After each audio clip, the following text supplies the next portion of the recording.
Independent thoughts, independent life. This is Chad Benson. Gordon M. Emmett Jr. Edamiro Abad. Marie Rose Abad.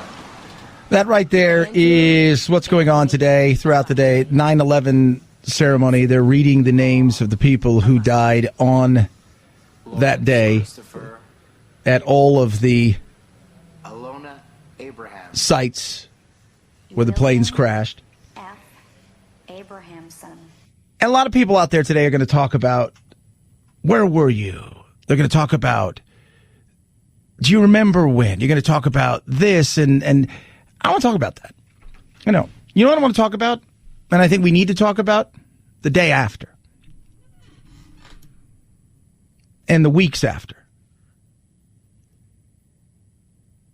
We were together. We didn't see red or blue. We didn't see black or white. We were Americans. We were hurting.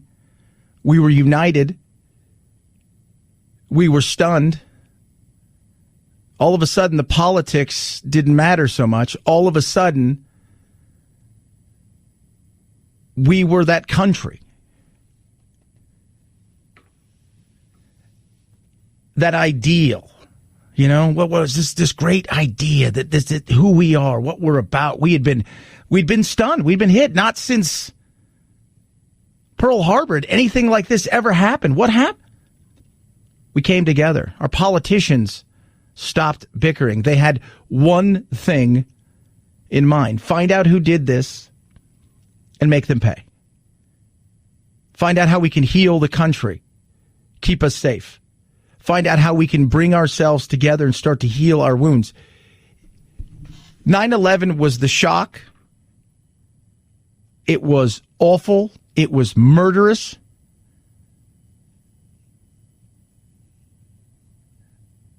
But the days and weeks after, we came together. Since 9/11, one time have I seen us truly come together. One time. The person who masterminded that. The person who masterminded 9/11. The person who put everything together and connected those dots. Osama bin Laden was finally killed in Pakistan. And it was another one of those things where, once again, we went back to those days after and weeks after where we were somewhat united. Since then, it's just been chaos and craziness at times. At least that's the way the media covers it. But the days and weeks after, because everybody's going to ask you, do you remember where you were? Do you remember what you're doing? Do you remember this? Do you remember that? What about? You're going to see the planes flying into the buildings. You're going to see all of those things. Let's talk about the days after. Do you remember what that was like? Do you remember what it was like to see our politicians? You know, to talk about unity last night. You watched the football game, and we'll touch on that. But they all came out after the anthem, and both sides, they all locked arms. And our politicians standing there on the steps of the Capitol after 9/11, the days afterwards, coming together. We need some more of that. We need some more unity. We do. We do. And that's why I continue to say, we live in a world right now where algorithms are pissing us off. And by that I mean, you go on Twitter, you go on YouTube, you go on Facebook. Not so much Facebook, and Facebook's got a little bit, but the truth is, you go on some of these things and these platforms, and the algorithms are bringing anger together. They're bringing the fight together because it's the eyeballs, it's the looky-loos, it's the and then everybody thinks that's all everything is, and the reality is that's not it. I'm in a business where I get criticized all the time. I had somebody yesterday on the YouTube channel tell me they're effing coming for me. And I just why are you so angry? What do you have to be angry about? Why are you so pissed off? What is it? Because as much as everybody says the politicians love the divide, the media plays a huge part, the algorithms play a huge part. I'm not saying we have to come together and sing Kumbaya, but every once in a while we need to take a step back and realize how blessed we are. Every once in a while we need to take a step back and say, you know what? You know what? It's good. Life is good. Life is good. Well, it's easy for you to say. Why is it easy for me to say? Well, you got a platform and you're on the radio and you're a white guy. And I'll say, and you're tweeting at me. And you have a platform. Oh, well, yeah, but still. We're always looking at the negative of everything, and that's what sells, and that's why the algorithms and stuff, those things are meant to divide us. You put a picture up of a little kid or a cute cat, get some few likes, few retweets, maybe it kind of goes viral, but you put somebody up that's burning something down, people gravitate towards it. We need a little less fighting, a little bit more talking, and most importantly, we need to stop taking things personally. We need to stop accusing people of stuff. We need to stop looking in the past. That's a helper. I'm telling you guys. You know, yesterday on my other show, everybody's like, why are you so happy? I'm like, what's not to be happy about? And they said, well, you know, I mean, all that's going on in the world. So what's going on in the world? Well, coronavirus. I get that. We live in the greatest time in human history.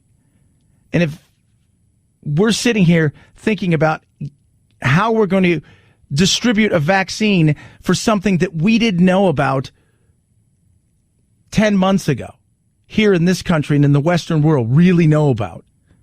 And we're getting ready, hopefully, here in the next several weeks and months to start distributing a vaccine that we came together, we put that thing together, and we're going to get through this thing. And it didn't kill 2 million people here in America, and it's not going to kill 2 million people in America. And we're finding better ways to treat this thing. And as bad as the economy has become, still 80% of us are working. And we're going to continue. And we'll get back on our feet. Well, what about the everybody's got the what about scenario, and I get that. But in the overall scheme of things, it's good. You can be positive or negative. That's a choice. You can be friendly or angry. Again, a choice. But I look back not on 9/11, but in 9/12, 9/13, 9/14, and so on. I read an article this week about a woman who regrets bringing her child into this world. And I'm like, why would you even think that? Because of all of this, the global warming. Why would you think that? The best time in human history is now. It's amazing. It's incredible. Innovation, technology is growing. The medical advances we're making. Well, what about the coronavirus? This is a speed bump. We're going to get past this. We'll get through this. The economy, ebbs and flows, always has, always will. Everybody has an excuse. What about? Stop with the whatabouts. Look to the positive. Two choices. So instead of thinking on 9/11 and the where were you, and think about 9/12, 9/13, 9/14 as a nation, how we came together, how it wasn't red or blue or black or white or any of these things, how we came together. And even though we may not agree on everything and we didn't forget these things, we realized that we had a common bond. And we need more of that and less of the crap that we get. You watch TV 24/7 in the news channels and you scroll through Twitter and you see people fighting. None of that stuff is real. Because then if you step back for a second and go, well, that doesn't really happen in my life.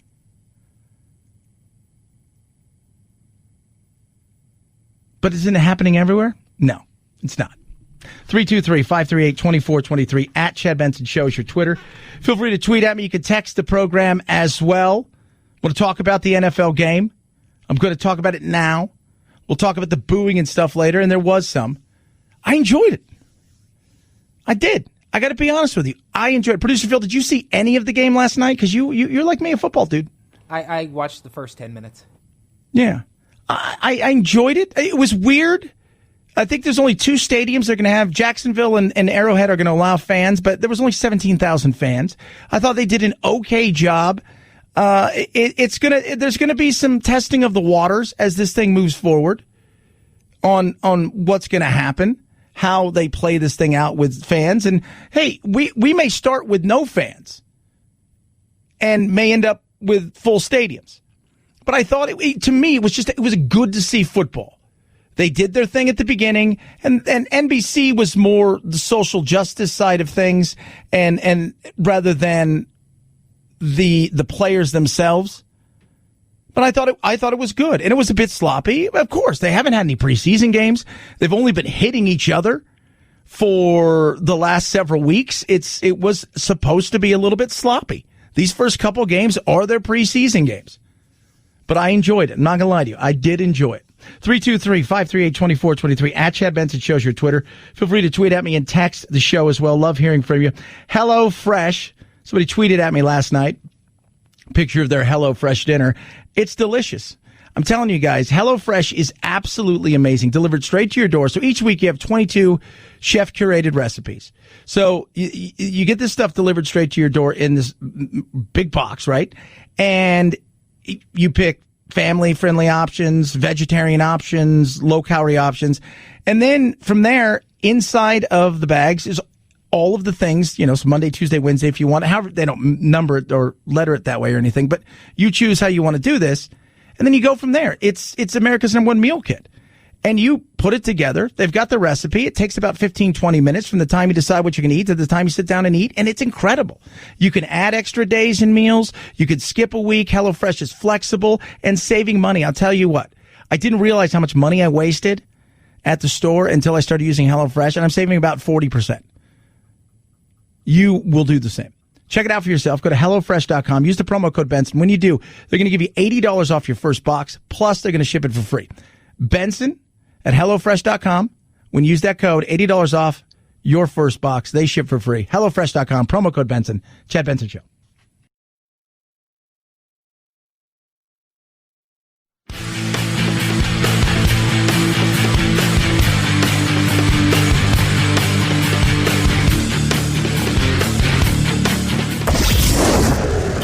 I, you, he, she, it.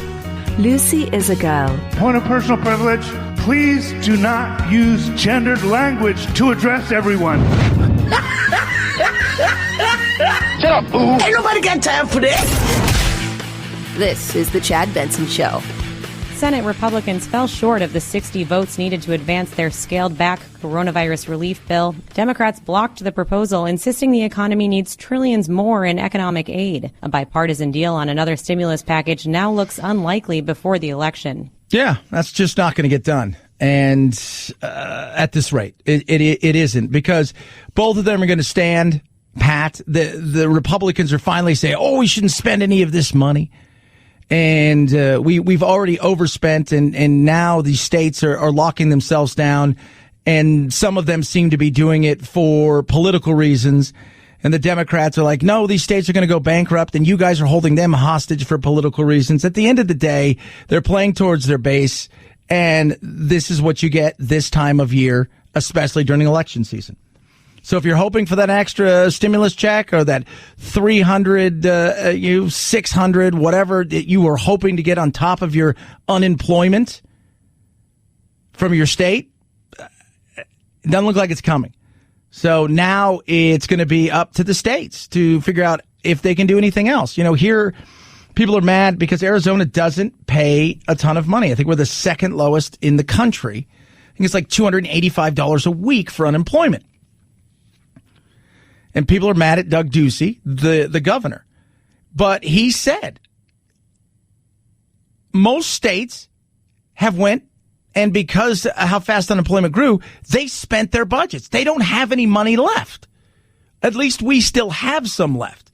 And that's been his thing. He goes, the Congress needs to act if people need more money. Congress needs to do it. They need to get something through. Because you're going to run out of money. And then you're going to have to start borrowing. And then you're going to go into debt. And then the further you go into debt when it comes to the states, guess what? It ends up happening. You have to start making cuts. Cuts all around. Cuts to all the work that you were hoping to get done for the infrastructure. Cuts inside of the government, which I don't really have a problem with. But cuts in vital services. Cuts in education. The Democrats want a giant swath of cash to hand out. The Republicans want to kind of just deal with the unemployment side of things, but both of them tried to get pork through in other, parts of this thing early on. And this is what you're going to get. And it's sad. It's sad because they're playing politics with people's lives. People who, through no fault of their own, are not working. I mean, I'm sure there's a few people out there who are idiots and they probably deserve to be fired. But outside of that, the vast majority of what's out there right now on the dole is because of what's taking place in the economy. Whether the business slowed down so much they had to be let go, or whether they were told they had to shut down and only operate at a certain capacity, so they've lost either their job or enough hours to sustain themselves. It's a struggle. But it's more about politics than people, and that's what you're seeing. I said get a skinny bill done, get it done for the people. People can go back to work. They don't need everything. They don't need everything. They don't have to exhaust the unemployment within their states, which will allow them not to go further in debt, which will allow them not to cut jobs. But they're more interested in bickering. Welcome to the beautiful world of politics. 323-538-2423 at Chad Benson Show's your Twitter. Tweet at us, text the program as well. A lot of stuff to get to. Yeah, more stuff and more fallout from the Woodward book/tapes. We'll talk about that. It's the Chad Benson Show.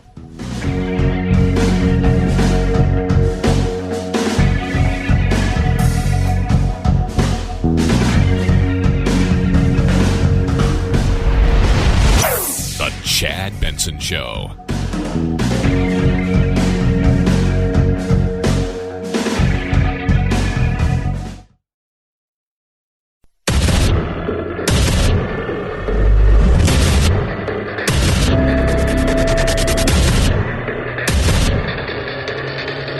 Independent thoughts, independent life. This is Chad Benson. Does anybody want to have somebody from Antifa as a member and as a resident of your suburb? I don't think so too much. Say, darling, who moved in next door? Oh, it's a resident of Antifa. No, thank you. Let's get out of here. Let's get the hell out of here, darling. Let's leave our suburbs. Oh, I wish Trump were president. He wouldn't have allowed that to happen. And that's exactly right. I won't allow it to happen. It's funny is everybody's like, well, Trump says he doesn't want to have fear out there and panic. Yet he talks about all the stuff that's going to happen if Biden wins. That's fear and panic. And I'm like, and what do I hear on the other side? If Trump wins again, it's the end of democracy. That's not fear and panic. Look, those are election slogans and games that they're playing. The other thing is real. Do I think, I keep saying this. First of all, and I'm going to say this, I want everybody to understand. You gather around. All right? Everybody understand. Chad, white supremacy is everywhere. It's not. Settle down. Alt-right groups are the biggest. They're not. How many of them are there? Well, because the way they make it sound is it's everywhere. Antifa, not everywhere. Certain cities. Yeah. And what ends up happening? Most of the time, people from other parts of the country go to those places where those are hot spots. It's just not what everybody thinks it is. It's they both sides create this boogeyman because that's what you have to do now. That's modern politics. Create the boogeyman. I'm the only person that can stop the boogeyman from getting into your house. You need my help protecting yourself.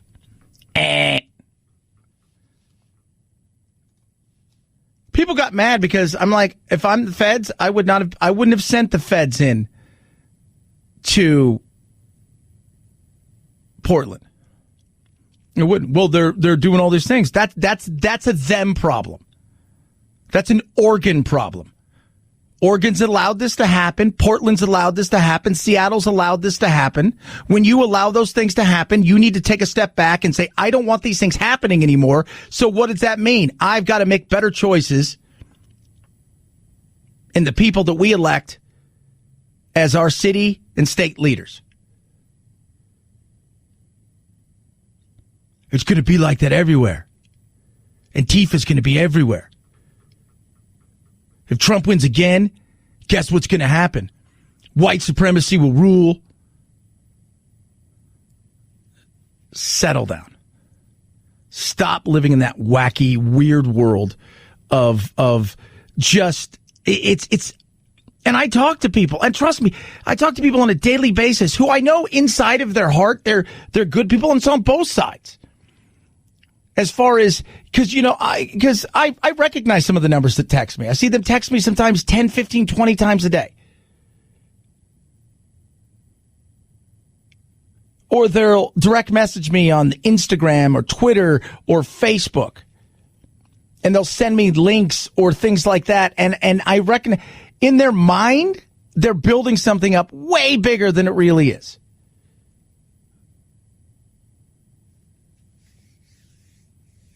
But that's what happens because you're sitting there focusing too much on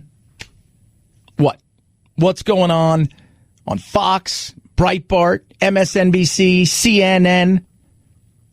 It's nuts. Don't listen to those people.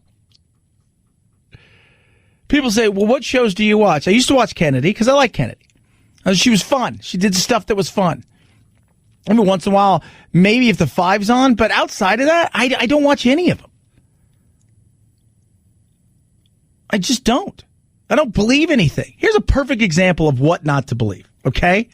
And how it is such a game and how the game is played.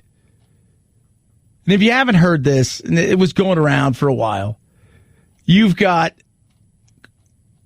Cuomo talking to Michael Cohen, right? So... And this is 2018. This is before he was found guilty, but coaching him up. I'm going to ask you for your advice on how to handle the interview that I'm doing first with you. Erin Burnett wants me to do hers first. So she goes, yeah, but it's better if I do it with a woman as opposed to with you. I said, well, you're not accused of bothering a woman. I said, but Chris is a woman. So they're kind of having a little joke there, but then it gets to the point where, okay, here we go. Let me give you some help. Look, it's a business. I didn't like that I had politics is. I didn't like that I had to pay her to keep her quiet just in case she decided to lie again because somebody was paying her. And why didn't you just let it all come out and let the people decide? Because it's not a fair process. It's right. They wouldn't have had any of the counterfacts, and they would have had her. If she was somehow convinced to do it, and people decided to believe that her denials were somehow less true than her admissions. I didn't want to play that game. Everything was tilted against Mr. Trump. And that's what it is. And then either they'll believe it or they'll be like, that. There's no way he didn't know. Talking about Stormy Daniels, right? So they're talking about Stormy Daniels. So I'm giving you coaching.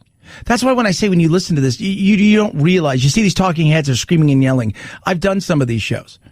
They'll tell you got 3 minutes, you got 5 minutes, and what they want out of you in those 3, 4, 5 minutes is the most salacious thing that is eye-catching. And because of that, it's the red meat that everybody gets fed. Cuomo's not done talking to Cohen. Think about why you didn't tell Trump. I'm not saying that you don't have a good answer, but just think about it. Because I don't want you to get caught thinking on TV. Right. And, I want you to... The truth is, I just didn't want it to distract him from what he was doing. That's fine. Right. Just think about it and be ready to go with it. You know what I mean?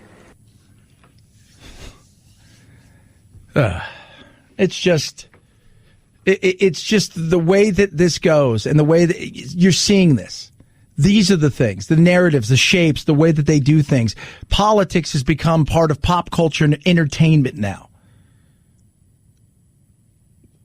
And they're using it to shape narratives. And you can't buy into it. You can't buy into it. That's why today's 9/11. And, you're going to see people posting pictures of the Twin Towers and the planes, and everybody's going to, where were you on this day? And for me, I want to talk about the next day and the day after that and the subsequent weeks after that and how we as a nation came together, how we as a nation stopped the bickering, the fighting, the arguing. Because just remember, it wasn't too far gone from an election that was bitter, Bush-Gore, that went to the Supreme Court, that we didn't even know who president was going to be because of hanging chads. And it wasn't until early January of that year that we figured it out.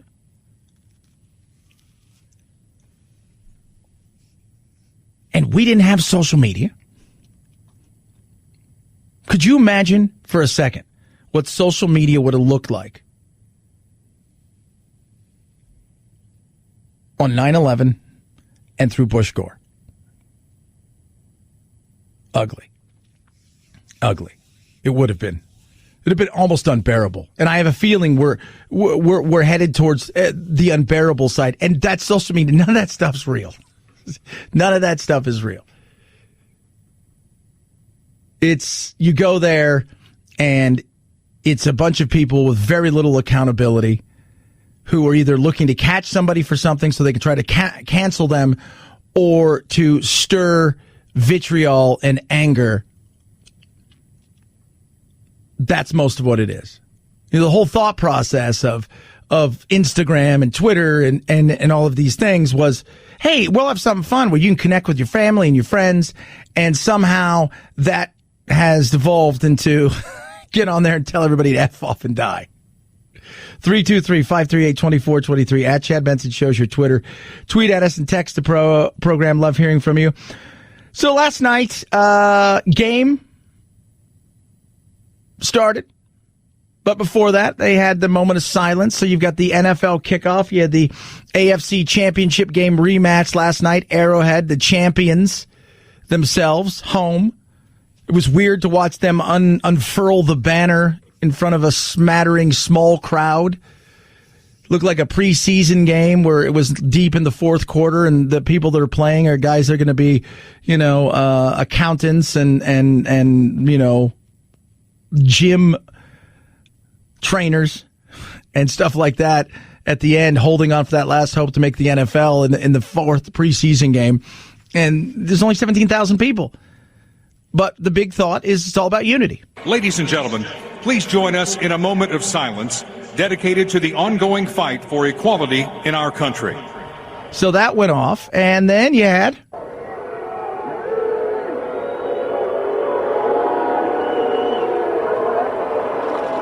booze. I didn't even hear that many boos because there's only 17,000 people there. It's so big. It was weird at times when they'd show the crowd and the audience, and you're just like, well, that looks weird.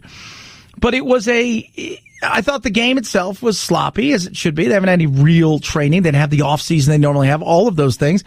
But it was good to see football back. NBC made more out of the stuff. They talked about how they're not going to shy away from it. ESPN said they're not going to shy away from it.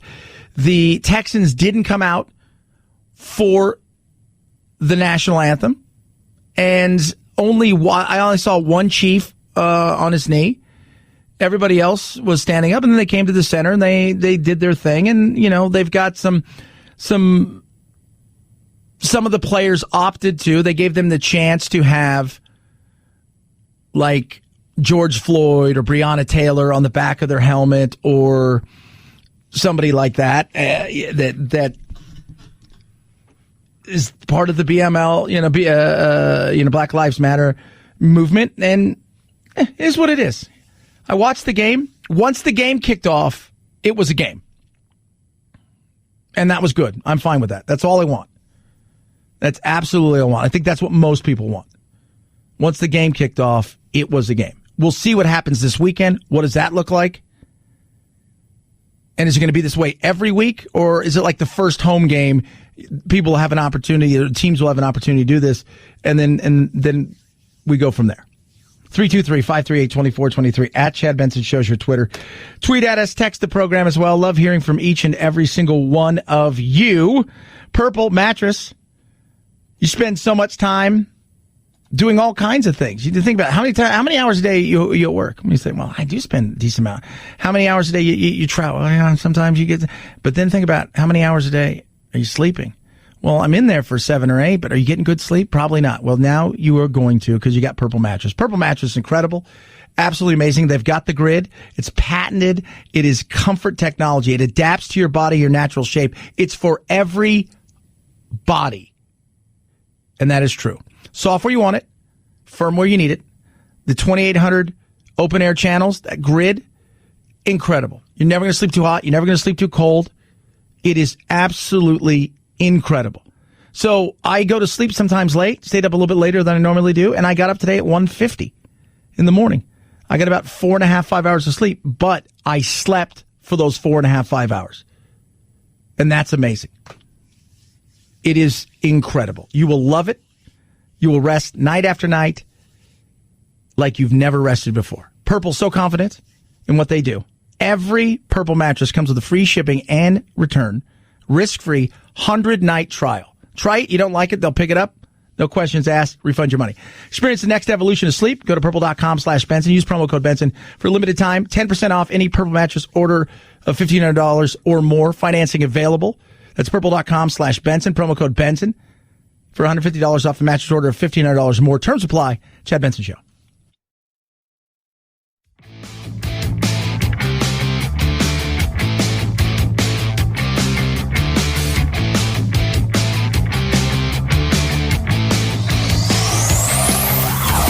Check out our Chad Benson Show Facebook page where you can hang out or hang your grievances out to dry. This is Chad Benson. It's Saturday Night Live at home. Saturday Night Live earned high marks for the 3 SNL at Home episodes they aired in the spring to close out season 45 after the pandemic shut down in-studio production in March. But the show will return to Rockefeller Center's storied Studio 8H for season 46, a sign of things returning to semi-normal at least. What's not clear is whether there will be a live studio audience. Likely not, or not right away. The new SNL season premieres October 3rd. Yeah, I will definitely not check that out. I've not watched Saturday Night Live. Here's the thing with Saturday Night Live. I will watch a skit here or there, but it's been years since I've watched any of these shows. And I got to a point too when I was growing up, Saturday Night Live kind of felt very vanilla. And then you had was it In Living Color or whatever? That to me felt, well, that's a little bit more edgy. And now the fact that it's still going is I think it's neat. But I just don't, it got so political. And I used to like when they took shots at everybody, but then you get to the point where I'm just thinking this is basically just, it became more about the politics and then make me laugh. It used to, because when I was growing up, you had characters that resonated. And resonated to the point where they were able to jump off the television screen and land in your movie theater. And you knew, it's like, oh my God, this is great. We don't have that, I think, anymore. It's just missing something. 323-538-2423 at Chad Benson Shows your Twitter. Feel free to tweet at me. See what's going to be big this weekend in the movie theaters. The blowback, I'm telling you guys right now, the blowback for Mulan is getting bigger. And while it's not in theaters and you can get it on Disney Plus, Disney is really starting to have some issues. Their CFO admitted filming in the Xinjiang region created a lot of issues. Media blackout ads because China bars media coverage of Disney's Mulan after the backlash, and those woes are growing. And I was talking to my uncle last night, and he was a huge, him and his wife live not too far from there. They're pass holders, and he's at the point where he's like, man, I can't do it. And I'm like, me either. I'm going to, I told the kids, I said, I think I'm going to get rid of Disney Plus. I'm sorry. You've kowtowed. This is one of those things where, and I would never advocate canceling or getting rid of something. For me, the hypocrisy. Like Disney won't film in Georgia because of their pro-life stance, but they'll film in the Xinjiang region where the Uyghurs are interned, in camps there. Good. That's solid choice. 323-538-2423 at Chad Benson Show's your Twitter. Tweet at us, text the program, Chad Benson Show.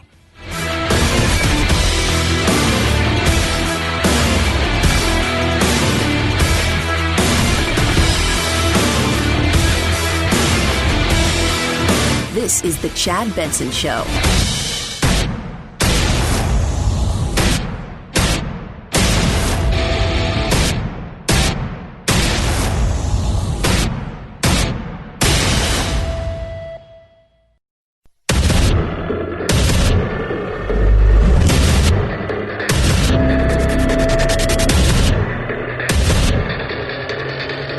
Independent thoughts, independent life.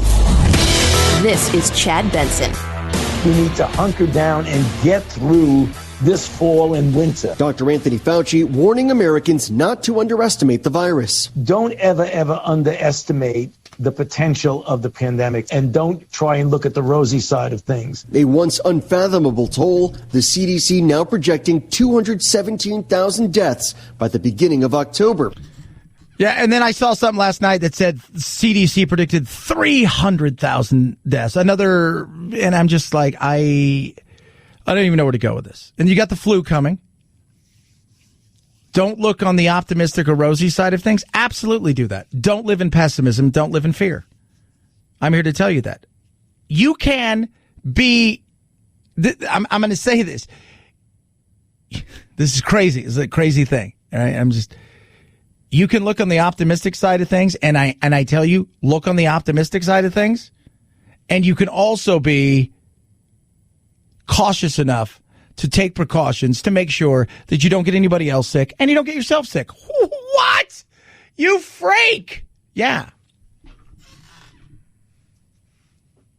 You can't control what other people do. You can control your own actions. That's it. You can't. So last night I'm watching the because we've got the football game on, right? So do the show. I got the football game and the kickoff, and then you've got all the news things that are on, because we have like a bunch of TVs. And watching them freak out over Trump yesterday in Michigan doing his thing, and people like, there are people here aren't wearing masks. Oh my God. And I'm like, I don't care. That's hair on fire stuff. They don't want to wear masks. They don't have to wear a mask, right? If that's they're there, they don't want to wear a mask. You have choices in life. Well, Chad, they can make other people sick. I don't live in Michigan. I social distance anyways. It's my gig. What's your superpower? I'm kind of like Bigfoot. He's awesome at it. He's the world champion social distance. I'd like to say that while I'm not in that league yet, I do a pretty good job. I do. But you can be cautious and smart, and you can be optimistic. Here's the optimistic side of me. I don't think the flu season is going to be that bad. I think just naturally, because we've been so wary and beat down with this coronavirus this last 9 months. Plus, because we started hearing about it in December. We started talking about it. Nobody else was. But, and by the time the flu season really gets in full swing, come the next 30 to 60 days, I think we're still going to be in a holding pattern situation where we're not going to have all the schools aren't going to be open. A lot of kids are going to be learning online still. That's going to cut down significantly the transmission of the flu, because as we all know, kids can be petri dishes, and sometimes they transmit stuff, and other times they don't. Not easily. The second thing is we're not seeing the elderly and old folks because people in nursing homes and assisted living facilities. So that's going to cut down in the spread of places where people are vulnerable. And people are still either part-time working from home or full-time working from home. So I think that is going to mitigate what's going on flu season-wise. And we may even get a mild strain of the flu this year. That would be huge. Like, if there's one thing that 2020 could do is just, do us one solid. You kicked us in the grundle to start the year, and you've been doing it the entire time. If you could do us a solid, or maybe 2021 can step in and say, all right, you've done enough. Leave them alone.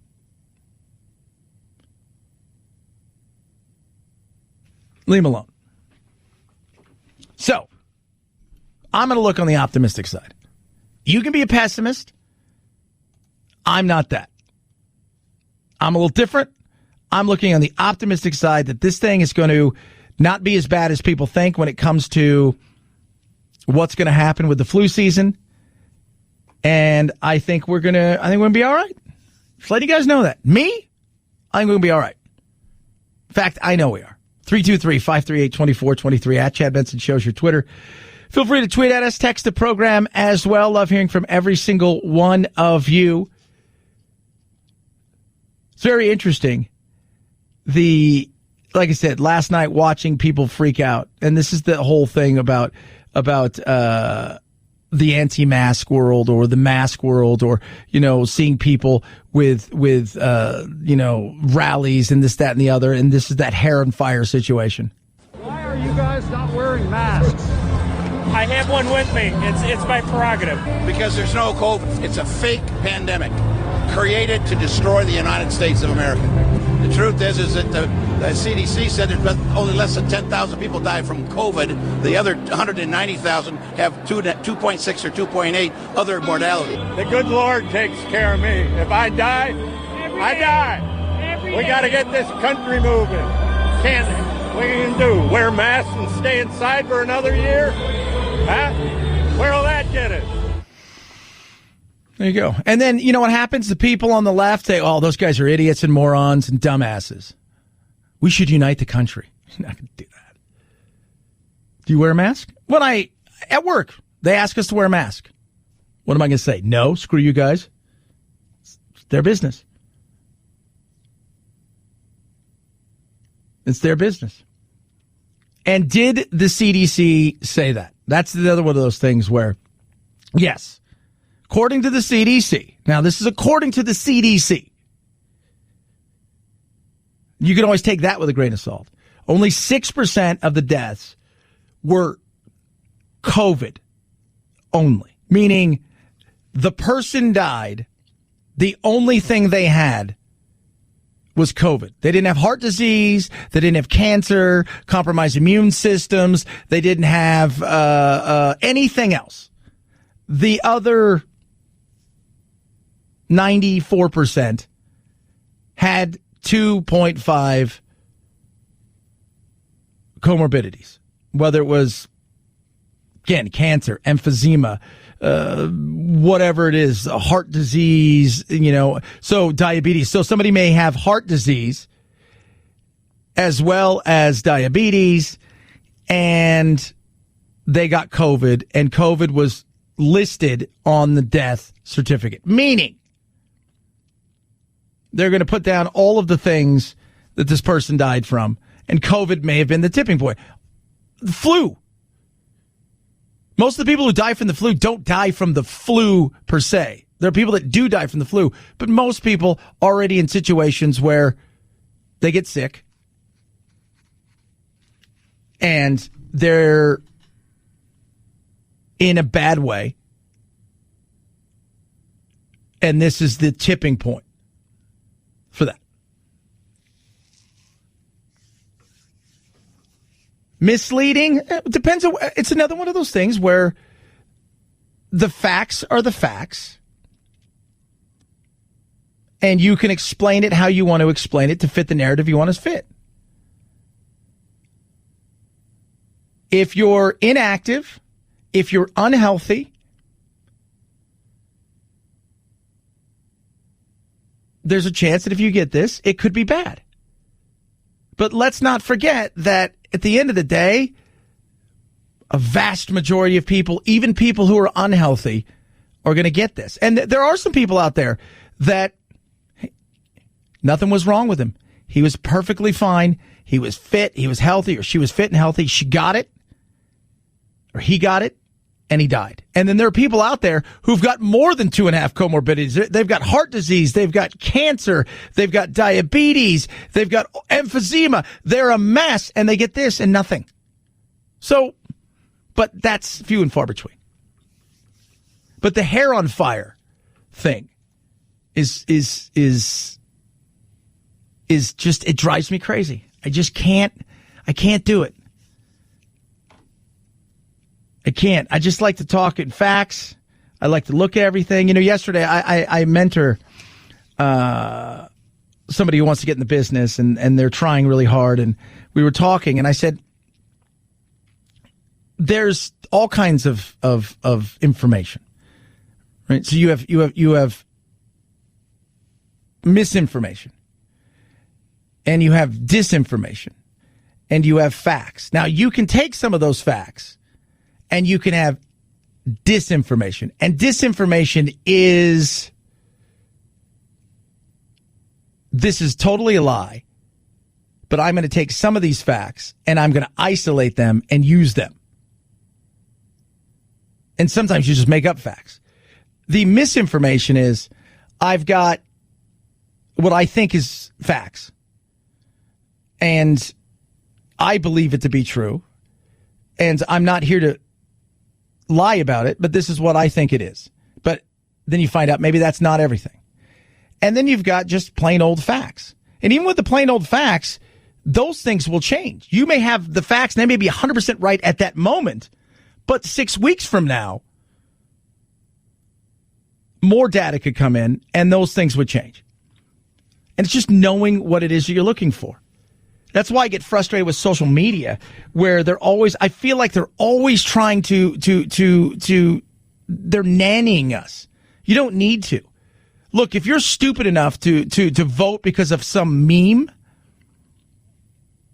or you see a story and you share it 1,000 times with all your people, and they share it because they want it to be true, and they're too lazy to go look something up to even ask themselves for a moment and challenge themselves if this could be true. That's them. It's not you. It's not me. It's them. It really is. It is crazy the way that the nanny state has come in, and companies who, well, so-and-so can't decipher this. Well, so-and-so's an idiot if you can't figure this out. And I'm not talking about complex things. Like 25 years ago, it was a lot tougher. Today, you spend a couple minutes. What if I don't have a computer? Do you have a phone? Yeah. Do you have the internet? Yeah. Do you have a computer? Just crazy. Stop protecting the stupid. 323-538-2423 at Chad Benson Show is your Twitter.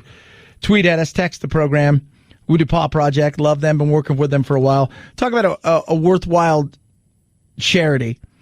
What they do is they rescue dogs that are in shelters, and they take a lot of hard cases, and they train them to be service dogs for veterans, first responders, and their families. Yesterday was Suicide Awareness Day. On average, about 20 veterans a day commit suicide. And this is amazing what they do. They take these animals and train them and get them to the vets. Some of these vets are struggling with PTSD, trying to adjust to being back in this world. And some of them are struggling because the physical ailments of being in battle and being injured. And these dogs are there for them. On the other side of it, these dogs have hope when they didn't have hope. And instead of being euthanized, they find a purpose. And it's an incredible organization. They need your help. Now, you can give in several different ways. You can turn your extra car, truck, RV, even a boat into a vehicle for change. You're going to be saving a paw to save a life. That is their motto, and it is so true. They also take cash, and you can go to smile.amazon.com and set your supporting group to Wounded Paw Project. Donating's easy. The money is going to advocate, protect, and transform shelter dogs into service dogs for veterans, first responders, and their family. Find out how you can donate and what you can do to get involved. Go to woundedpawproject.org, woundedpawproject.org, or call 844-678-4PAW, 844-678-4729. Chad Benson Show.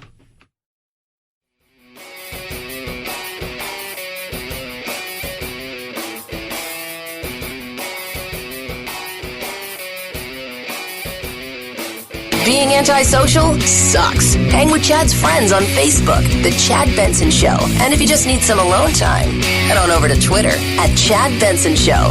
Either way, we can't wait to meet the real you. 5, 4, 3, 2, 1, 0, ignition, liftoff. Now it's time to find out what's trending. What's trending? Yeah, what does that mean? I mean something, right? Like it's trending on the old internet. What's trending? Let's find out what's trending, who's fighting who and whatnot. 9/11, September 11th, trending in Google. Lots of searches there, as we remember, 19 years ago on this day. Cuties on Netflix. We're going to talk about that in a little bit. Cancel Netflix was trending and has been trending, and it's just we're going to touch on it in more detail. But I've seen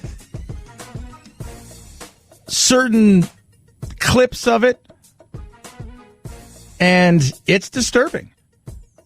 It's disturbing. It is. It is. Skip Bayless is trending. Yesterday, the mental health suicide awareness day yesterday, and he criticized Dak Prescott for coming out and saying he'd struggled after his brother died with depression and certain thoughts. And Skip Bayless came out and said, teams don't want anything to do with you. You got to be mentally strong. And so they issued a statement, chastising him. And John Daly, two-time major winner and arguably one of the great golf talents of all time, even though he kind of squandered a good portion of it. I think, remember Tiger Woods, you say he never saw anybody as just naturally like him. Revealed he has bladder cancer. He had surgery and said there's a good chance it's going to come back and he'll have surgery again. Head on over to the magical world of Twitter, and it's just the usual politics. It hashtag all lives matter. You got Building 7 trending. All buildings matter trending. Pearl Harbor, Patriot Act. Just a few things trending over there. Rudy Giuliani, America's mayor. Does he get a pass today for all the other stuff since then? I think that's an interesting question. Now, you may have a disdain for him now, but can you, for a day, put that in check and take a step back and go, yeah, he did a hell of a job guiding New York through that time. Or not. Are we at that point? Not. It doesn't matter what you've done in the past. It doesn't matter how good you've been in the past. It doesn't matter about that moment in the past. All that matters is this moment. 323-538-2423. At Chad Benson Show is your Twitter. Feel free to tweet at me. You know what? I want to talk about the past. This is a very interesting thing that we're going to chat about in a minute. And it has to do with Cameo and something I said. Not the band. Chad Benson Show.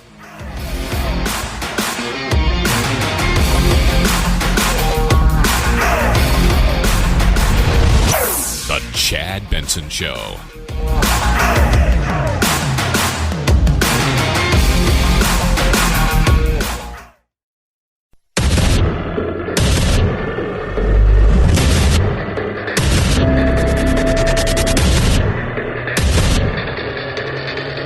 Independent thoughts, independent life. This is Chad Benson.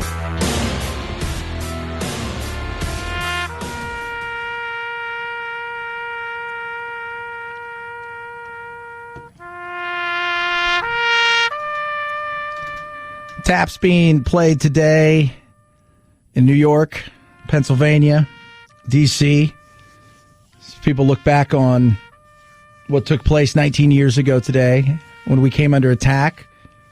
I've been talking about this throughout the day, and that I am focusing not on 9/11, but on the subsequent days afterwards, the weeks afterwards, the months afterwards, where we as a country came together, we united. And people, I think it's a real question of, could we get to that point again? And I said, the difference is, first of all, social media has made a huge difference. I'm not saying all social media is bad, because that's not true. But it has made a big difference. It's given us a voice to be angry with each other, and the algorithms within that have promoted that anger. And so that's a frustrating thing. On the other side of stuff, I think we can. The difference between now and today and the fracture that we had and how we came together is there was a common enemy, if you will, which was terrorism. Osama bin Laden, Al-Qaeda, the Taliban. There was a common, clear kind of enemy as far as we were attacked. This is what happened. Look at it. This is what it looked like. We got hit. And we came together. We unified. We put the red and blue, the black and white aside. We came together. This is different when the coronavirus and what's going on in the country, because we as a country are attacking each other over and making things personal. Where all of us were attacked, we felt that day, by an outside force. We're attacking each other from the inside. Our founding fathers never worried about a foreign invasion or whether or not we would ever be conquered on these shores. It's just never going to happen. You just don't, it's just never going to happen. Doesn't mean countries couldn't shoot missiles here, but you're never going to just show up one day and invade us. It's just not going to happen. Their biggest fear was inside out. And that's what's happening now. We're eating ourselves from within. We're beating ourselves up from within instead of finding common denominators. And that we're more alike than we are different. And I'm not just talking about the color of the skin or who we love or who we worship. I'm just talking about everyday stuff. You like football? Oh, I like football. You like burritos? I love burritos. You like taking naps? I love naps. I mean, 9/11 was different because here was an outside force that would kill us all if given the chance. That's the way and I'm just, people say, oh, it's not all the Muslims. No, I'm just talking about Al-Qaeda, what they would love to do, the domination they would love to have, what they would love. That's what they would love. And eventually onto the caliphate and the whole nine yards. When here, what do we have? We had red versus blue. We don't unite because it's ideology, it's politics. I mean, we've turned a coronavirus into politics. You're taking away my freedoms. And then you've got the social justice that's going on out there.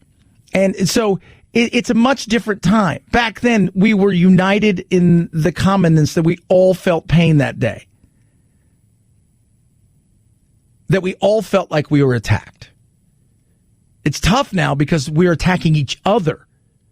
And then we all feel like we're attacked. And that's a sad thing. It is. I said the only time I felt anything kind of like that, and it was only momentary, was when the SOB who orchestrated all of that got his comeuppance in his compound in Pakistan, as President Obama would say, Pakistan. And for 2-3 days, there was a little pep in our step together. So I'm focusing on after 9/11.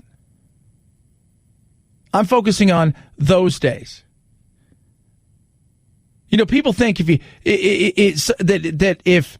we're going to unite, that we're not going to have differences. No, we're going to have differences in the people we love and what we believe, the food we like, the sports we like or don't like, the movies we do and don't like, how we look about God and pro-choice and gay marriage and all. We'll have our differences. Once we stop looking at somebody as a political party and an enemy, it's great.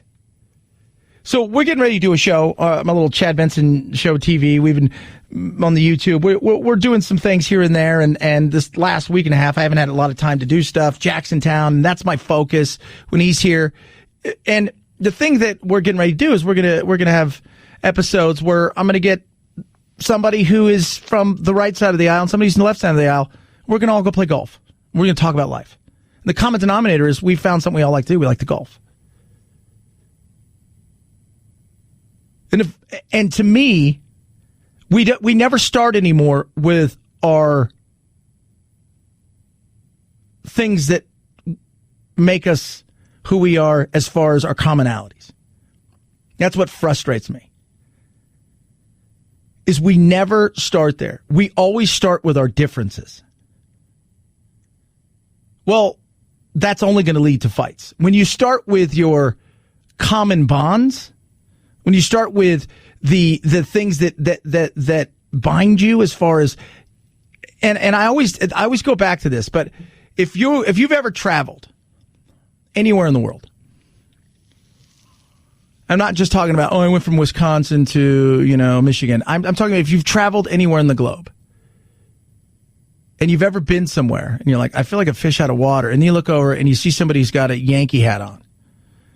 And you hear them and they're speaking, they're speaking English, but not the English, not the Queen's English, but English that we would think of, American. Or they're wearing a Alabama sweatshirt and you're a big USC fan. There's a little commonality there.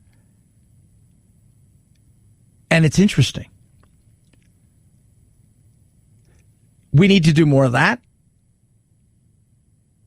And then you find out when you work backwards, you solve a lot more than when you work forward. Because when you work forward, and people say, well, how does that work? Well, when you work forward, right? So you're working forward. You're starting with the things that are most passionate right out the gate. So you've got your haunches up and you're ready to fight and you're going to do this and you've got a belief system and this is what it is. You're ready to fight. But when you start with the things that make you who you are as a person, your commonalities, sports, family, church, all of those things that are so much alike, and then you start to go backwards and break things down, you start to see the other person as not the red or blue, not the black or white, not the gay or straight, not the Christian or Muslim, but as a human being. And it works so much better. It does. It works so much better. We don't do that. And that's sad. It's sad. It really is. But we've gotten to this point where we're destroying ourselves from the inside out. And we can't even have conversations in this world or say something where people don't freak out. Case in point yesterday, and this to me is a perfect bizarre example of something. So we were on Cameo. If you guys don't know what Cameo is, you can go to this website called Cameo and you can get celebrities. And I say that loosely. Mostly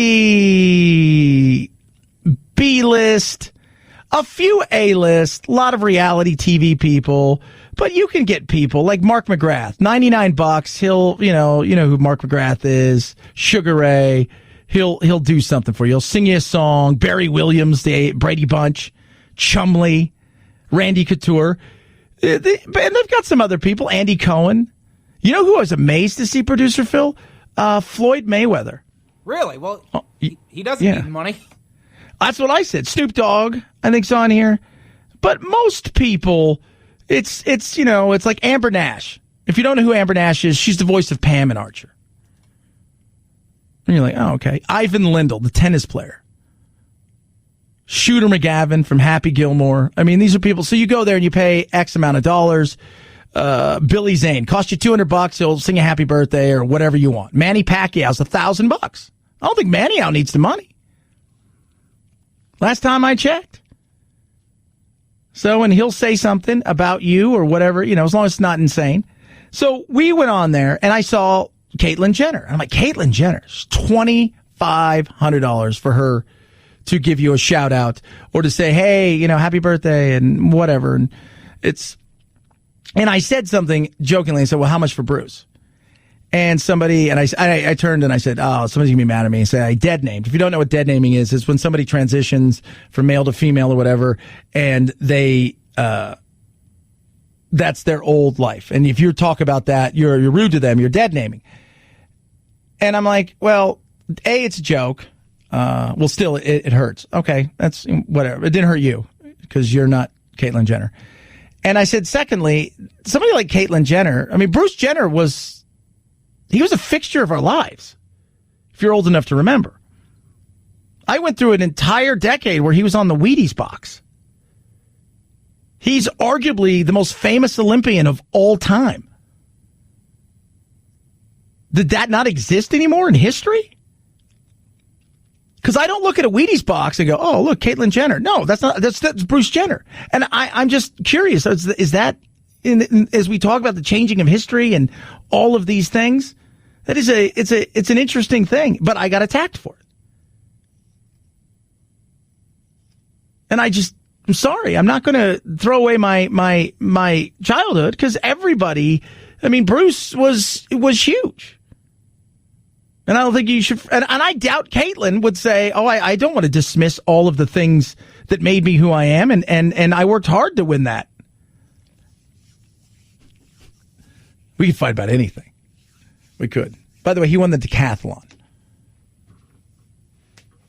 And if Caitlyn was here, I would call her Caitlyn.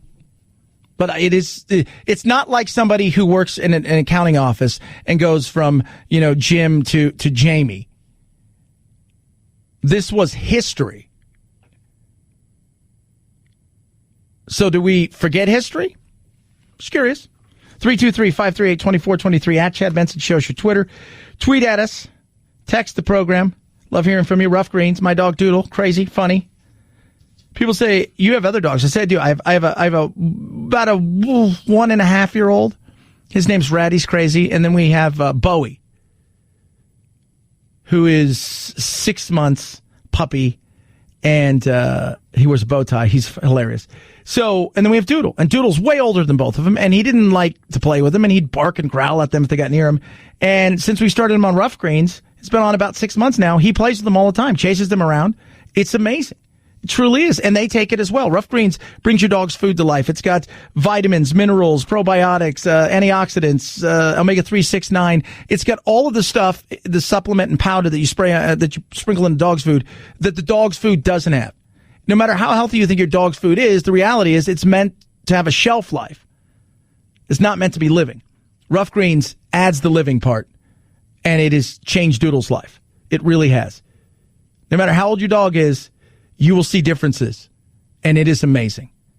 Check it out for yourself. $14.95. That's it for a 14-day jumpstart. $14.95. Go to roughgreens.com/Chad, ruffgreens.com/Chad, or call 833-MyDog88, 833-MyDog88. $14.95 for a 14-day jumpstart. It's the best thing you'll ever do for your dog. Rough Greens, we make any pet food better. Chad Benson Show.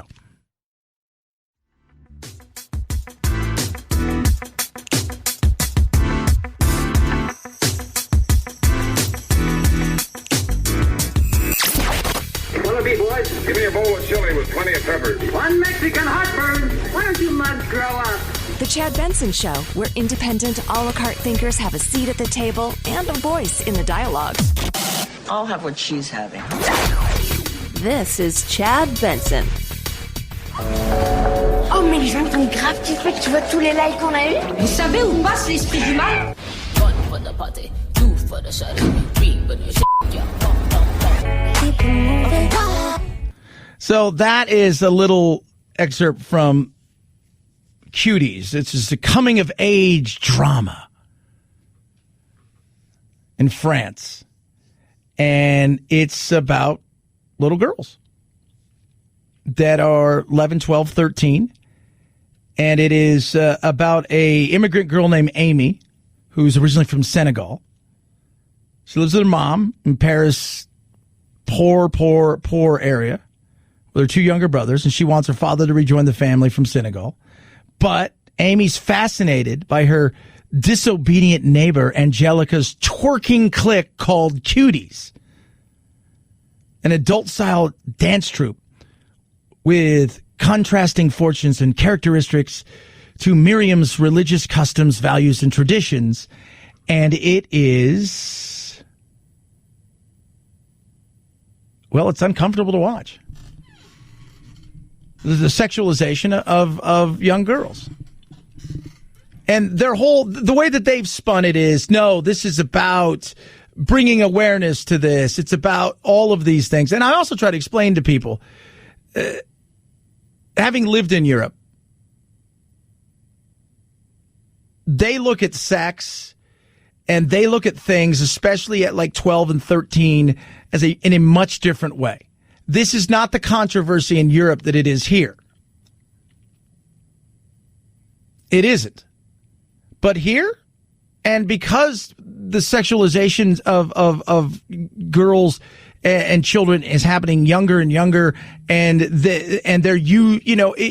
just go on a ton of these TikToks and this, that, and the other, and you're thinking to yourself, I would never let my daughter do that. So yeah, there's some stuff here. Rotten Tomatoes has an approval rating of 88. But you look elsewhere, and when it comes to the audience, and it makes people feel uncomfortable. And then you get all the conspiracy theories on top of that. It's controversy that I'm sure will help it here. But yesterday, cancel Netflix was rising. 323-598-2423. It's your text line. It's the Chad Benson Show.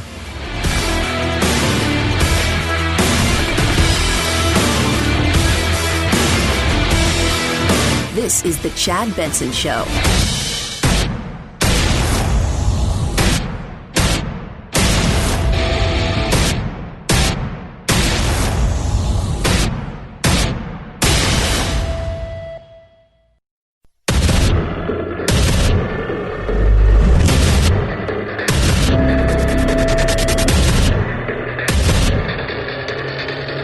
Independent thoughts, independent life.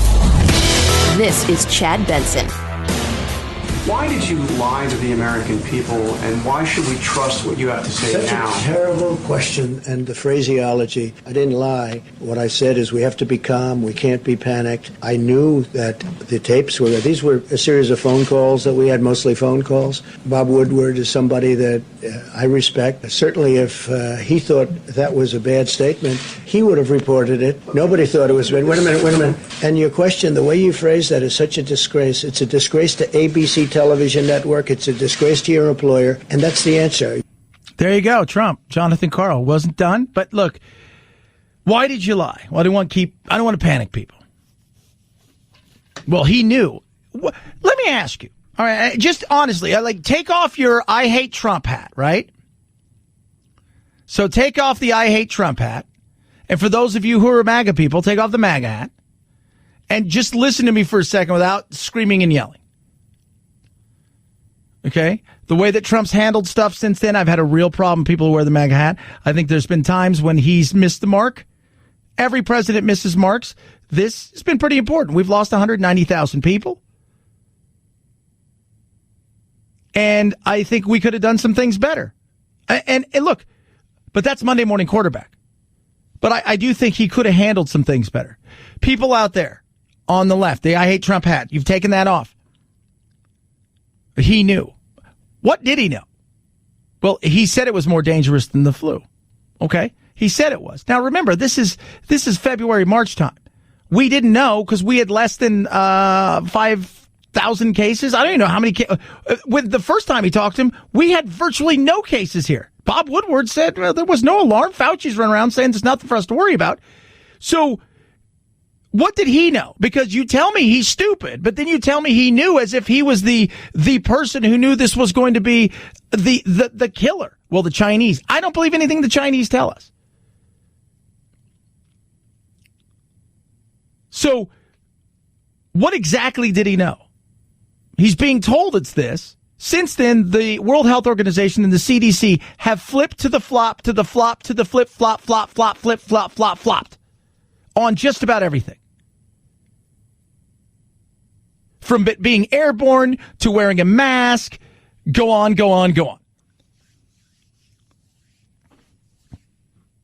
So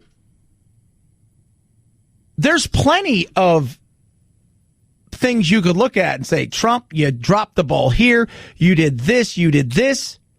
You should have done that. You should have done that. In saying that, February 7th, when he talked about it, you know, it's a very tricky situation. It goes through air, Bob. That's always tougher than the touch. You know, the touch, you don't have to touch things, right? But the air, you just breathe the air, and that's how it's passed. So that's a very tricky one. That's a very delicate one. It's also more deadly than even your strenuous flus. People don't realize we lose 25,000, 30,000 people a year here. Who would ever think that, right? I know. It's pretty amazing. This is more deadly. This is 5% versus 1% and less than 1%. This is deadly stuff. And it's not 5%. It's probably going to be closer to the flu's 0.1 of 1%. This is probably going to be 2 or 0.3 of 1%. If the numbers are to be believed. Right now, if you even looked at what they've got on the tote board on CNN or any of these other things, it's only about 2.5%, 3%. But the reality is it's not 5%. But nobody knew. And we'll never know the truth, how it even started. I mean, we're still trying to figure that out. Was it started at a lab? No. Did it come from something that got into a lab as far as what they were studying that through their studies and some other things and the absolute worst Barney Fife security guard not watching, somehow it escaped. I don't know. We'll debate that all day. At the end of this, the end of the day, you don't like Trump. You guys can put your hats back on, your MAGA hat and your I hate Trump hats. And if you don't like Trump, then he's killed millions and he's trillions. Everybody in the world's dead. And it's all his fault. Everything's his fault. Your hair's bad today. Trump's fault. You got a flat tire. Trump's fault. And the people on the left, that's the way you're always going to view it. If he would have come out, and I explained it yesterday, he comes out, he says, I think this thing could be pretty serious. That's why I'm taking these measures right now to slowly but surely start to lock down the country. We're restricting flights from here, which he did, and everybody called him a xenophobe, and then they're like, well, maybe he wasn't so bad. Well, you can't take that back, right? We never questioned those. Remember that part where you said this guy was awful and he was a racist? And then you're like, well, he probably should have done it sooner. He should have been a sooner racist. But if he'd have come out and done all of those things, includes, the Defense Act and all of this stuff, people would have said, he's trying to steal the election. He's causing panic so people will freak out. And he's going to steal the election. So it was, at this point, it's not even worth arguing about. Because it's nothing. I care about the future. I don't care about the past and the mistakes that were made while we're still in the midst of something. We can re-examine those when we're done with it. Right? But while the boat's sinking, if you will, I don't think we need to argue about who was steering the boat, who got the coordinates wrong, who misread the map. Let's figure out how to finish off the situation we're in, and then we can go point fingers and play Monday morning quarterback. 323-538-2423 at Chad Benson Shows your Twitter. Feel free to tweet at me. You can text the program as well. Love hearing from every single one of you. Last night, I did watch the NFL. Texans didn't come out for the anthem. Chiefs were. And that might have been, I was talking to my friend. I said, that might have been a situation where they didn't come out for the entire beginning of it as a show of respect, even for the Texans, showing respect to the team that won the Super Bowl last year, beat them in the AFC Championship game, because it was supposed to be their moment. I mean, you think about it. Last night they unfurled the banner. It's a crowd of about 50. I think they said 15,000, like 800 that were allowed in. So, but that was supposed to be that moment. And sometimes you allow other teams in sports to have their moment on their field to soak it all up. But they weren't out there for the anthem, and then the Chiefs were. One person took a knee, I think, and then they came to the center of the field as teams and met for unity, and then the announcement. Ladies and gentlemen, please join us in a moment of silence dedicated to the ongoing fight for equality in our country. Right, so that started, and followed by...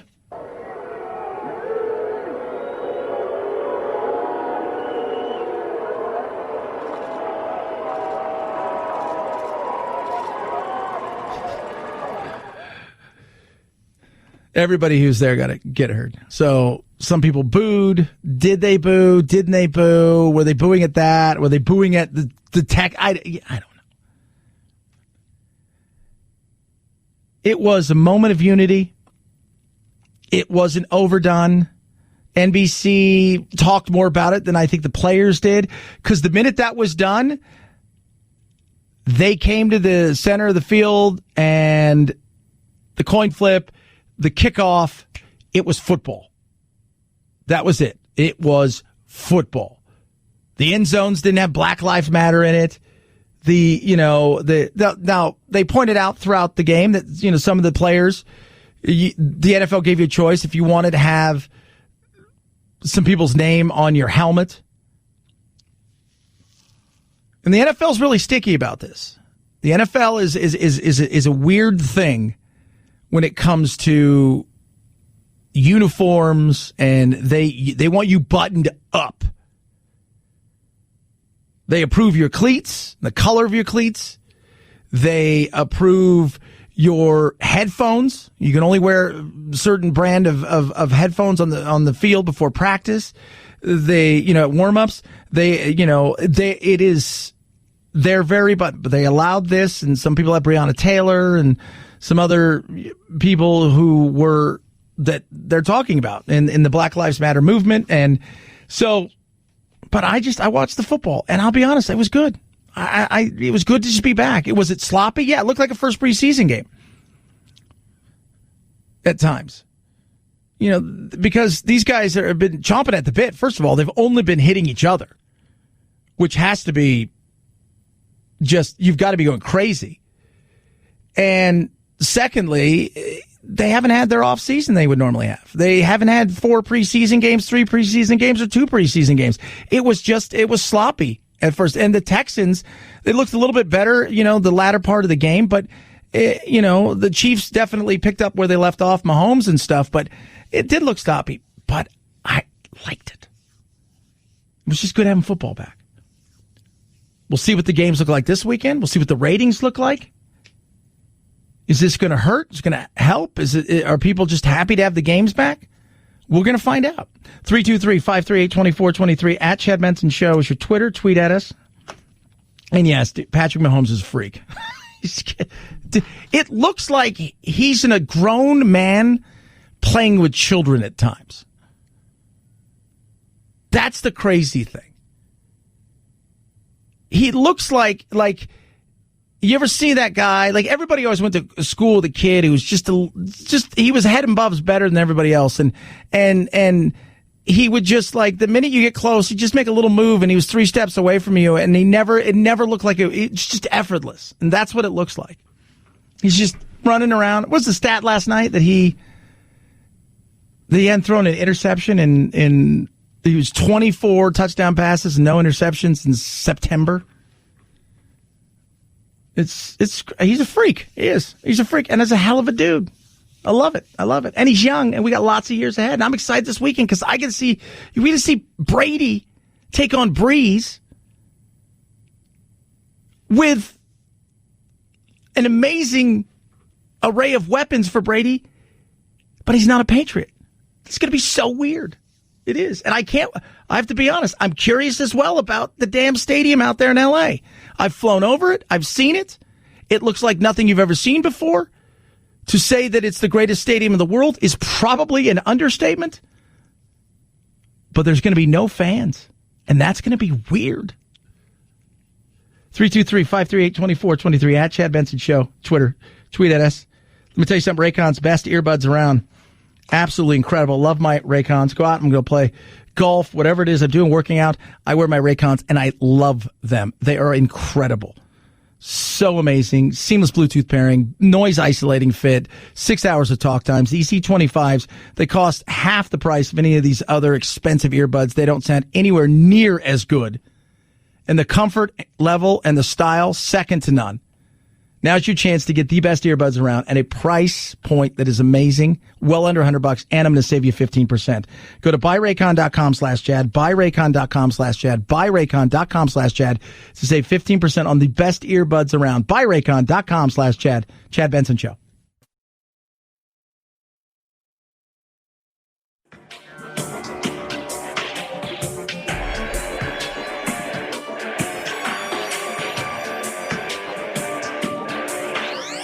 Warning, no snowflake zone. Uninformed opinions are in danger of melting. The Chad Benson Show. In Australia, they have had the lightest influenza season in memory. They can't remember a season this light. And the reason is they're doing the things that you're speaking about. They're wearing masks, they're physical distancing, they're washing their hands, and they're avoiding crowds. So I would hope that with a combination of everybody who should getting vaccinated with influenza and the public health measures that we do prevent us from having a bad influenza season. Dr. Fauci, I think that's going to happen. You know what? I want to run something by you. So I think we're going to have a very light flu season because we're doing all of those things.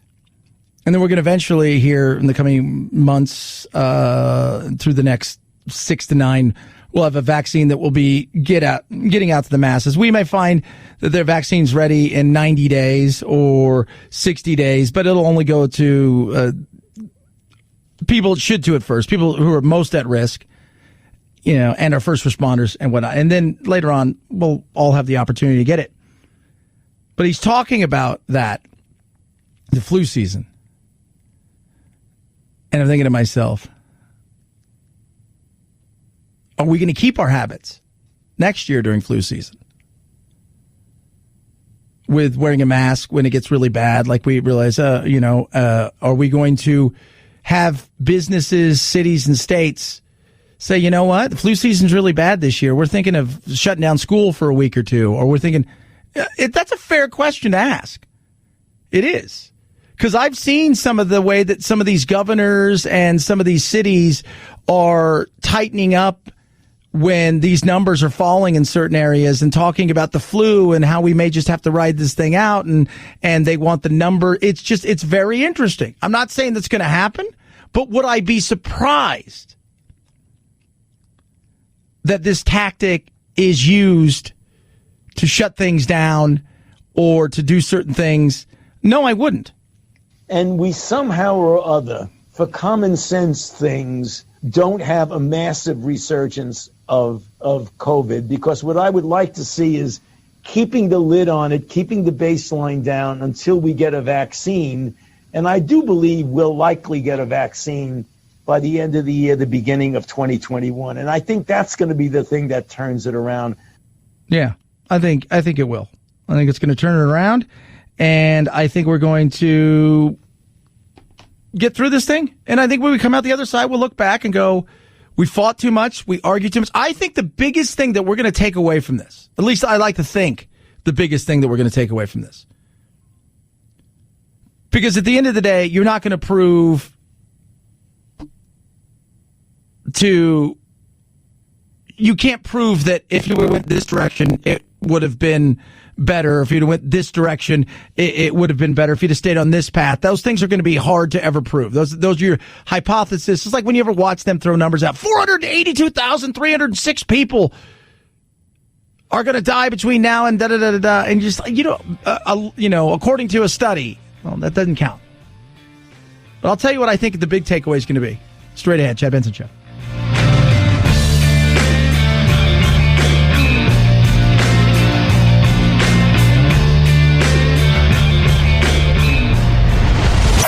The Chad Benson Show.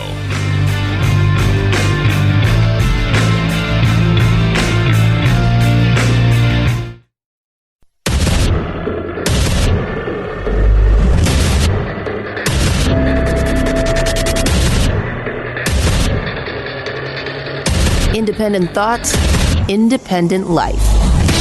This is Chad Benson. Will you pledge that if you're elected, you will be transparent about your health, all facets of your health, with urgency, so that we know? Yes, when it occurs, when anything occurs, anything can happen. Thank God I am in good health. But here's the deal. Anything can happen. I guarantee you, I will be totally transparent in terms of my health and all aspects of my health. Ooh. Really? I would like to think he's going to be that way. I think he will. Look, I think it's fair to ask questions about Joe. Trump, the name calling I could do without. He's the ultimate troll. He gets a lot of crap and he fires a lot of shots. He does. I think it's fair to ask questions when it comes to Biden and his health, and sometimes, I mean, I have a friend who is not a fan of Trump. Voted for him last time because he had a disdain for Hillary that was second to none. Probably, he said unequivocally 2 months ago, he's voting for Biden. Now, and I think a lot of people are moving in this camp, it's 50-50. And the cognitive thing worries him. This is another one of those things. COVID has taken this year, just since the outbreak, has taken more than 100 years. Look, here's the lives. It's just more lives this year than any other year for the past 100 years. When you think about it. What? He's got a thing that I want you guys to listen to this. If you go back and you listen to when he loses his train of thought, he has one word that he tries to use to put him back on the tracks. COVID has taken this year, just since the outbreak, has taken more than 100 years. Look.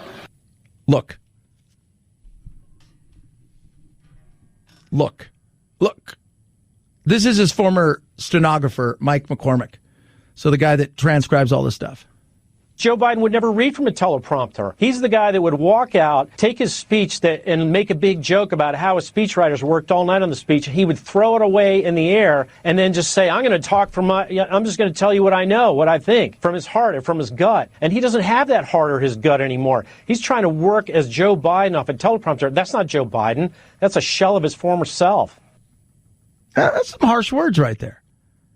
I think people think because you don't like a candidate or you do like a candidate that you're in love with them or you hate them. And I'm not in love or disdain for either of them. There are things that Trump has done that I absolutely applaud. And there's been things that Trump hasn't, that has done that I find to be just insane and at times divisive and at times asinine. And the other side of things, I look over and I look at Biden, and there are things that do bother me about Joe Biden. One of it is he all there? And I don't mean like, do I think he needs to go in a home and he's got dementia and that this, no, I don't mean any of, I mean, he's not as sharp. He's not what he once was. Is this early onset of something? Is this just misplacing, or I don't know. I mean, you're not as sharp. Some people are. He's not as sharp as Trump. And he's had a mixed bag. I mean, the guy's been in politics for, 40 plus years, and it's not all Trump's fault. Right? You're blaming everything that's wrong with this country on the last 3 years as if it was all Trump's fault. And I've not really heard a succinct way that you want to handle some of these things and what you're going to do when it does come to situations about the economy and the jump starting. I hear about the taxes and what you'd kind of like to do, and everybody's like, you should go. I go and read all of their websites to find out the things they would like to do, but a lot of it's very minimalistic and just fluffy. Go look at my policies on the website. But there are real questions. I want to know how you're going to handle Russia. I want to know how you're going to handle China. I want to know how you're going to handle, if you become president, the coronavirus is still, or how you handled it. It's much different. I want to find out some of these things. I think we have a right to ask you how you're going to handle what's going on in the streets and the violence and the Antifa and the battle between like the Proud Boys and the Boogaloos and the unrest that's going on here without just saying it's all white people's fault. I think we have a right to ask those questions. And yes, one of those questions about all this is about his health. People come out with Trump's crazy and he's loony. If you're honest with yourself, who do you think's more sharp? Honestly. Who do you think is if we're going to say they've both lost a step, maybe one's lost 2 or 3 steps. How's that? 323-538-2423 at Chad Benson Show is your Twitter. Feel free to tweet at us and text the program. Before we went to break, we were talking about, the coronavirus and where do I think we're going to be going with the coronavirus, and we're going to get through this. We are. And then we're going to sit down. What you should do is, and what we no longer do, and human beings don't do, not just here but everywhere, is we're trying the case, if you will, while the whole thing's still going on. So that would be like trying a robbery case or a murder case while the robbery or the murder or the alleged crime is going on. We can't do that. And I think what we're going to do is when we get through this, there'll be fingers pointed. Both sides will have their talking points, and some of those talking points will be extremely relevant. Some of them will just be hair on fire stuff. But I think when we as Americans, non-political, get through this, and we take a step back and we take a deep breath, I think we're going to look around and go, you know what? We didn't handle that the way that we should have. Not the government, the way that we should have. We fought too much with each other. We politicized things too much. We didn't handle it the way that we should have. I think we look back, we'll say, you know what? If something ever like that happens again, we need to be on a more united front rather than the splintered front that we were. And I think even if you took politics out of this, I think we would be we'd be battling. But right now, we're trying to try the case. We're trying to have the convictions. We're trying to do all of those things while the thing's still happening. We're trying to figure out why the plane has crashed while the plane is still in the air.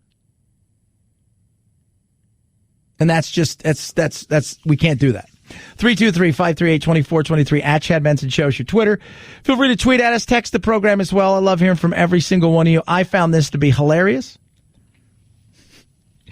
You guys will probably laugh as well. This is Brian Stelter, who always makes me laugh. He's out the other day on C-SPAN talking about his book. So he's on C-SPAN. So if you don't know, like, he works for CNN, does his thing. He's got a new book out. And hoax, Donald Trump, Fox News, and the Dangerous Distortion of Truth. This is always out there with the book and the whole 9 yards. And he works for C-SPAN. And on C-SPAN, they've got, you could take callers on there. And a caller calls in and, you guys always talk about how many times Trump has lied. I've calculated with your chyrons, with, I don't know if there's any journalists left at CNN, but I know that if I were to estimate about 300 different distortions or misinformation that we get out of CNN, and you have to watch them in the airport, which is harsh. If you added all that up to 46 months, it comes out to be 300,000 plus distortions of truth. You guys, this is how low you'll go. So it starts there, right? So remember, this is all about Fox and distortion of truth and blah, blah, blah, blah, the dangerous distortion of truth. And he's not done.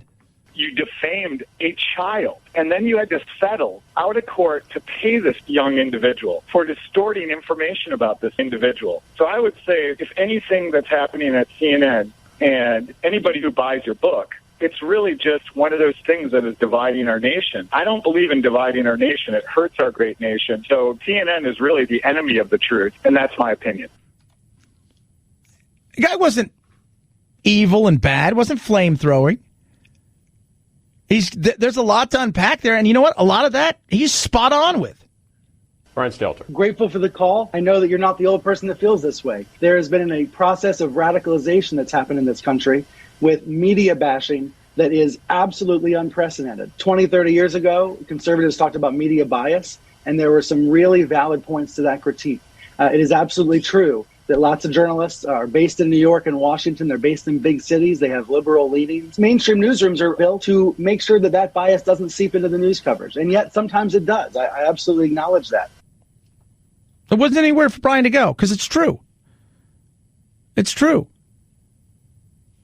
I thought that, and the bigger takeaway of all of that, though, is they scream and yell at each other. That's why I like watching C-SPAN. If people say, what do you watch? Well, I watch, like in the mornings, they have a Republican line, conservative line, liberal line, independent line. You can call in on. So okay, what angle they're trying to come in from. That was just well handled. And Stelter, he had nowhere to go because he knew it. I mean, he called him out on Nick Sandmann. They had to settle with the guy. They came out and crushed the guy. They said disparaging things, but that's not been the only thing. I don't think the media is the enemy. I think the enemy of truth is lies. It's advocacy. The media is not. And an individual can be out there and be an enemy of truth, if you will, in certain situations, but not the media itself. But yeah, 20, 30 years ago, there was a bias, and every once in a while it seeped into some coverage. But most people never let their biases, their liberal or conservative leanings. Walter Cronkite he was extremely left. You would never have known. You would never have known. I can tell you right now who leans where. And people say, what about Fox? Well, the news people at Fox are much different. Everybody always looks over at Fox and says, Hannity, Tucker, Laura. They're not news people. They're talking heads, opinion people like me. It's a bunch of dopes who flap their traps. I'm not a journalist. Journalists are supposed to tell me who, what, when, how, and why. Not who I decide, you see, what part of the story I tell you, and why I think they did it. That's not what that should be about. That's not news. That's opinion. That's advocacy. And you're seeing a lot of that. A lot of people are out there who are activists and advocates for all kinds of things. No. Totally different. 323-538-2423 at Chad Benson Shows your Twitter. Tweet at me, text the program. Love hearing from each and every one of you. Purple mattress, sleep better. I do. Thank you, Purple. Why? Because of the grandbaby. Patented technology, right? So it's temperature neutral gel. It's naturally temperature neutral gel. 2,800 open air channels. Never sleep too hot, never sleep too cold. 100-night risk-free trial. Perfect for everybody. What does that mean? Doesn't matter if you're big, doesn't matter if you're thin. You're a side sleeper, you sleep on your back, sometimes you sleep on your stomach. You're going to love this. Soft where you want it, firm where you need it, and you're going to sleep cool all over, and that is amazing. Put it to the test. 100-night risk-free trial. Free shipping, free returns. Next evolution of sleep going on right now. Get it. Purple.com. I've never slept better. Sometimes I only get 4 or 5 hours of sleep, but I will tell you this. When I go and I check my sleep patterns and stuff, it tells me you slept great. You may only got 5 hours, right? Purple mattress can't fix time, but what they can do is when you're sleeping, they can maximize that, and that's what matters. Purple.com/Benson. When you use the promo code Benson, $150 off any Purple mattress order of $1,500 or more. That's purple.com/Benson, promo code Benson. Financing available. Check it out for yourself. You will not be disappointed. Purple.com/Benson. Terms apply. Chad Benson Show.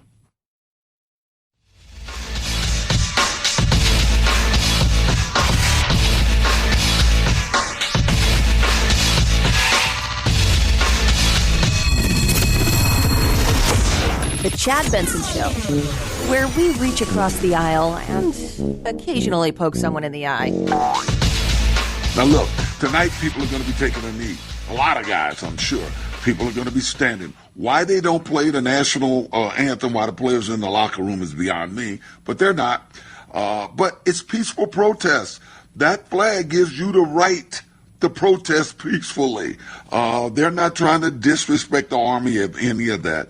They're just trying to point out some inequities that's in our society. In any event, let's talk about football and enjoy the game. Oh, man, OJ just killed it.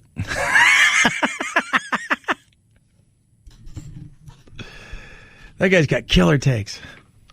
Chad. All right, do another one, Chad. One more, and then that's it. Or he's going to kill you. I watched the game last night. I enjoyed it. It's funny, the pushback. I'll never watch another game again. Well, then don't watch another game again. I don't really care whether you do or you don't.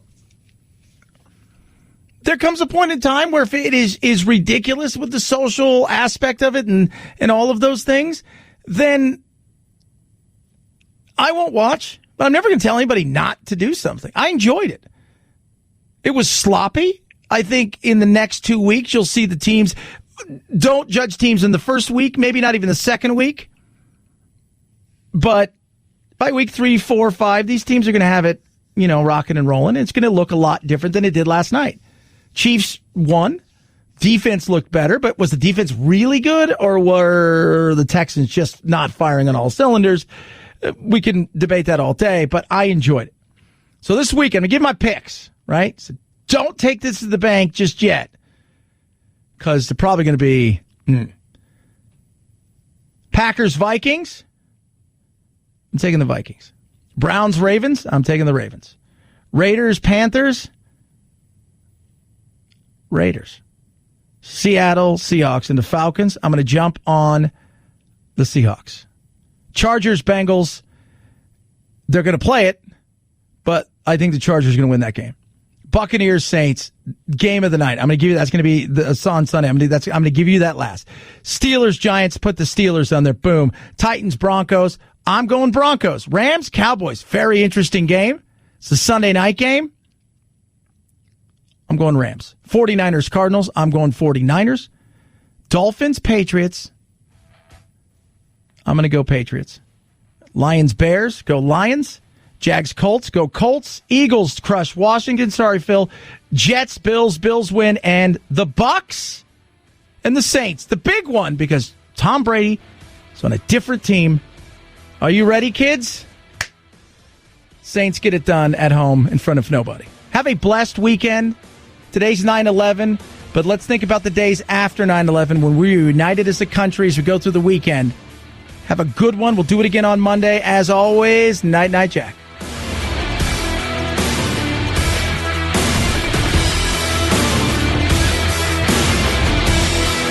This This is The Chad Benson Show.